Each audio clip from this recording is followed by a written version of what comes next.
If we're going to do that, I'm not going to talk as much about nuts and bolts today as I am about attitude, and then we'll draw that to aptitude, because those are the two things we need to listen to God.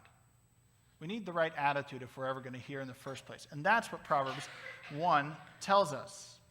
We need to develop a receptive attitude. Not just an open attitude to God. You know, I keep thinking that when I write sermons, I think, oh, we need to be open to this. No, we need to be receptive. We need to be more active than just open. I did a wedding last week. I do weddings every so often. When I do a wedding and I have the bride and groom standing up here, I hope they're more than just open to a relationship when they get to that point. I hope they're receptive. They're ready to jump in. That's what we need to be. Okay, God, I'm ready to hear from you. That's not just open. That's something different. We've moved to a different level. And one of the things that blocks us from having a receptive attitude quite often and being able to even receive what God would give us is life clutter.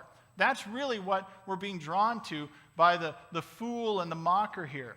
There's so much ambient noise for some of these people around them that they're never going to be able to hear the voice of God. They're not clearing the pathway. They're not even making it, giving themselves a chance to be open, let alone receptive to what's going on. How in the world are we going to hear God if there's so much ambient noise and we never to try and listen? Wisdom is calling out. It just takes stopping to hear it and being receptive. In my first job out of college, I was driving a delivery truck here in town. It was a great job. I really loved it. I was in the textile industry. I delivered uniforms and floor mats. It was fun. And my fellow coworkers, like think UPS truck, that kind of thing. Bare bones truck, shelves, steering wheel, seat, shifter. There you go.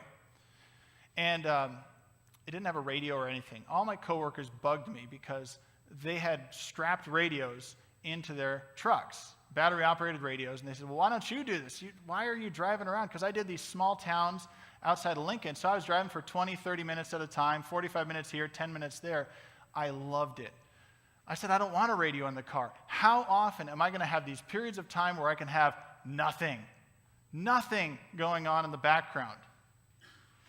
And it actually drove me to the point of being able to listen to God. Not because I'm so pious or great, but because I had, what do you do with yourself?